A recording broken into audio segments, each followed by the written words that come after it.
Om Namo Bhagavate Vasudevaya.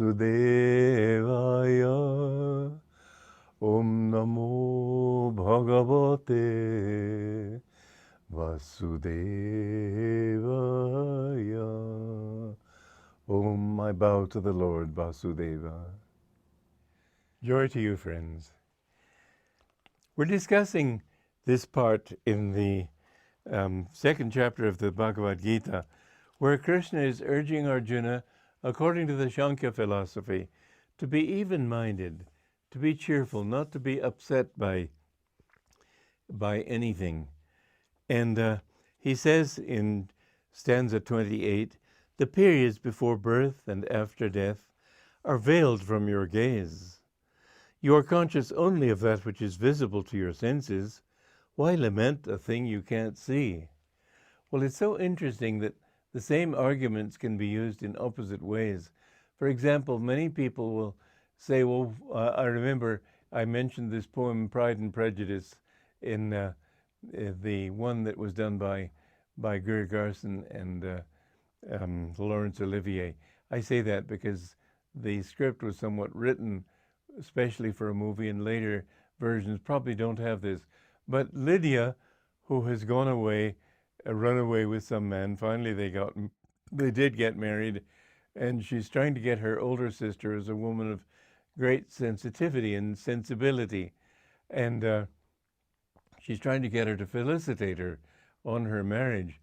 And Elizabeth, the older sister, is saying, well, I would like to see how you are in 5 years. Oh, 5 years, who cares what happens in 5 years? Well, you can see this could be taken as an argument in that way. Many people say, well, who cares what I did in my last life? Or who cares what I did in my future life? I'm happy now. But the thing is that your past life has an influence on you.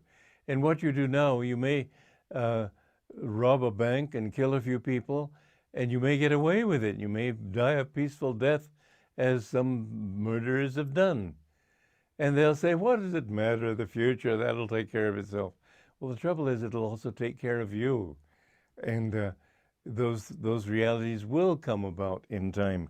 So Krishna is using the argument of who cares what happens in 5 years in another way altogether. And it's kind of intriguing to see that he's doing so, because in fact also, why be upset by it? What is happening right now is your reality. And so from another point of view, yes, if you do kill, if you do steal, if you do commit sins and do wrong things, you will pay for it. But on the other hand, if you live rightly, don't worry, because so many times the burden of past and present, most people are living in the past, regretting the past, anticipating the future, hoping and being very attached to the future.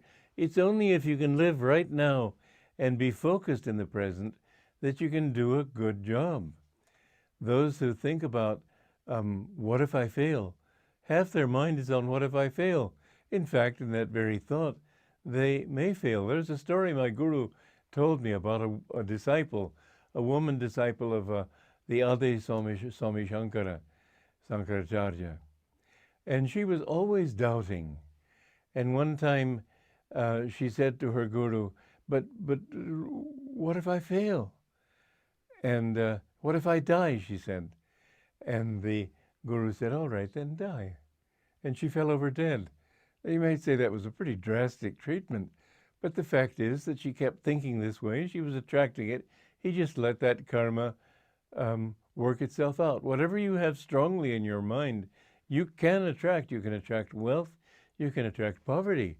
If you live in poverty consciousness and think that I'm poor, I remember a man who had what he needed, but he didn't have as much as what he needed. And he said, I'm poor, I'm poor. Well, he had more money than I had, and I wasn't grieving. The point is, don't grieve. But when you worry about the future or the past, it becomes a burden on your mind, which prevents you from being able to handle your present with to the greatest efficacy. Now, yes, what you are doing will influence the future, but it will only be really successful if you're doing it the best you can right now. And so basically he's just giving us a piece of perfectly good worldly advice here, that do the best you can and let the future take care of itself. This advice can be good for any businessman, for everyone, but always try to do the best. And this is the issue. It isn't that whatever you do now doesn't matter because the future doesn't exist. It will exist. So whether you're thinking of getting married or taking a job or starting a business or going to some new place in the world or whatever it might be, think first in terms of, is it right? Let the future take care of itself. Will it work? Don't enter the picture. If it fails, well, it will fail because of past karma. But it will be the most certain to succeed if you put your entire energy into it right now. Therefore, live in the present and be concentrated. In fact, concentration is the key to success. And what we're giving basically is a key to concentration. Because when you can stop grieving and live completely in the present, Master said if you can be happy in the present, you have God. Well, that was perhaps a little bit of an exaggeration, but the more you can be happy, the more you have of God. And remember, everything is relative. So think in terms of here and now. And when you are with friends, don't be thinking, oh, these other friends. I remember when I went to see my grandparents for Christmas many years ago. I was in college. And my brother also came. And my grandparents were good, but very simple people. My grandfather was an optometrist in Tulsa, and his tastes were simple, and he was a very fine man, but not a highly cultured man. And my brother was lamenting the whole time that he had had to leave his cousins and uncle in Ohio who were very much more sophisticated and so on. Well, he couldn't enjoy the Ohio scene because he wasn't there. He couldn't enjoy this scene either in Tulsa.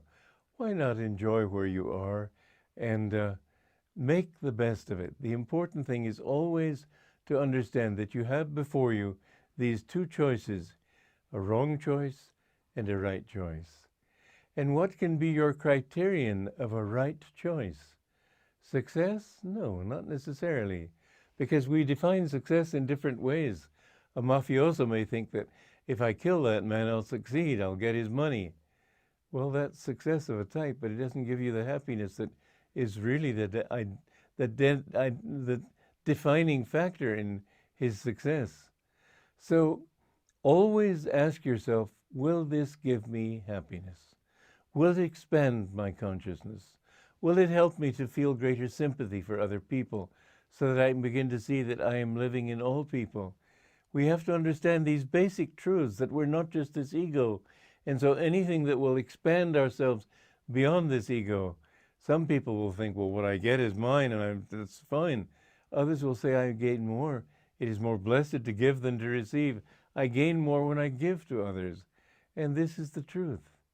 So the more you can follow that guideline within yourself that says, this takes me toward happiness, toward a greater expansion of consciousness, toward greater clarity of mind, define your happiness in those ways, and you will know in your heart what is the right decision to make. But you must be here and now. You can't be living past and future and getting all confused about what somebody's doing over in Russia. You have to be right here today, in this moment. And with that clarity and calmness of mind, no grieving, no false rejoicing, just being centered, then you can proceed to this battle of Kurukshetra and see that I need to get rid of those qualities because they're keeping me from that peace that I want. And I need to develop these other qualities because in them I will find all the fulfillment I'm seeking. Joy to you.